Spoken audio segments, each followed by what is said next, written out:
Welcome to ThinkVerse-out, where we break myths and explain how things really work. Credit cards are called dangerous. But here's the truth, they're not dangerous by default.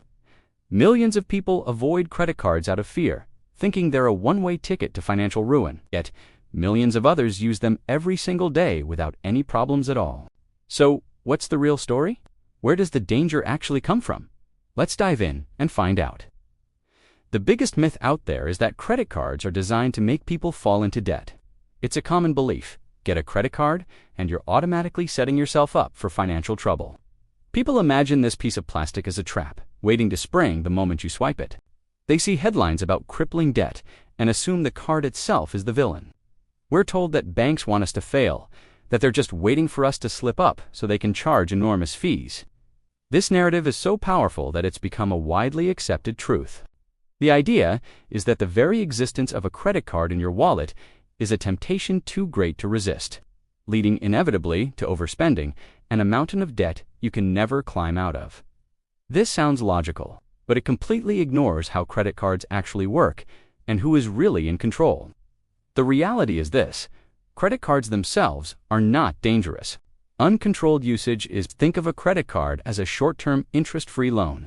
When you buy something with your card, the bank pays the merchant for you. You then have a grace period, usually about 20 to 25 days after your statement closes, to pay that money back. Here's the crucial part. If you pay your bill in full and on time, you pay zero interest, not a single penny. Banks only make money from interest charges when you delay your payment and do UNT clear the full balance. So the power is entirely in your hands. A credit card is simply a payment tool, not extra income. It doesn't add a single dollar to your bank account. It's just a different way of spending the money you already have. The danger isn't the card. It's the mindset of treating your credit limit like a personal piggy bank that magically refills itself. When used responsibly, it's just a convenient and secure way to make transactions. Now, here's the part most people don't realize, and it's where the confusion really begins. Let's break down how credit card interest actually works, because it's not as scary as it sounds. First, you have your billing cycle. This is a one-month period where all your purchases are tracked. At the end of this cycle, the bank sends you a statement. This statement has two very important things on it: the total amount you owe and the due date. The due date is the deadline to pay your bill. You'll also see something called the minimum due. This is the smallest amount of money the bank allows you to pay to keep your account in good standing. And this is the trap. Paying only the minimum is what triggers interest charges, and they're not just on the remaining balance. The interest often gets calculated on your average daily balance from the moment you made the purchases. So, if you don't pay the full amount by the due date, that interest-free loan disappears. From that point on, interest starts accumulating on your unpaid balance, and it will continue to grow until the entire debt is cleared. The key takeaway is simple. Interest starts only when the full amount is not paid on time. Paying in full is your shield against interest. This brings us to our second myth. Credit cards will ruin your financial life. We hear stories of people whose credit scores were destroyed, who couldn't get loans for a car or a house, all because of credit cards. The narrative is that they are a fast track to financial disaster, a mistake that will follow you for years. But the reality is, when used correctly, credit cards can actually help your financial life. A major benefit is building your credit history. When you use a credit card responsibly and make timely payments, you're showing lenders that you are a reliable borrower. This builds a positive credit history, which is essential for getting approved for major loans in the future, like a mortgage. Credit cards also offer a safety net for emergencies.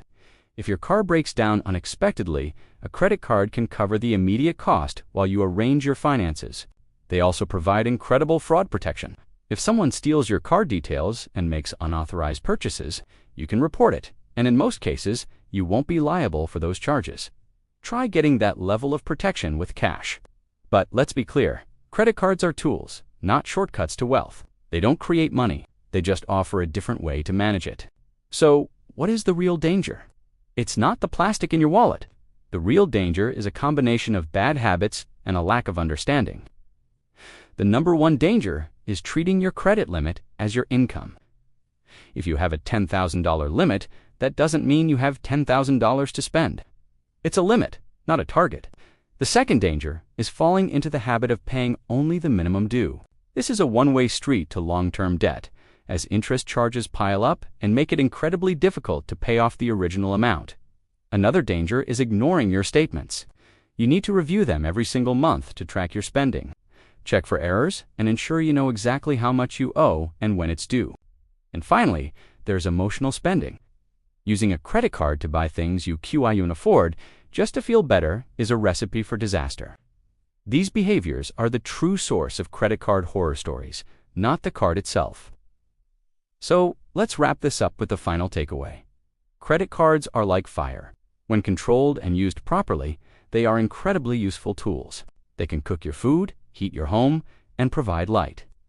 But if they are uncontrolled, they can cause immense damage and burn everything down. The tool itself isn't good or bad.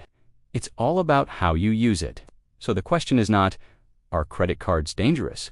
The real question is, do you understand how they work? And are you prepared to use them responsibly? The power is in your hands. Thanks for watching ThinkVerse.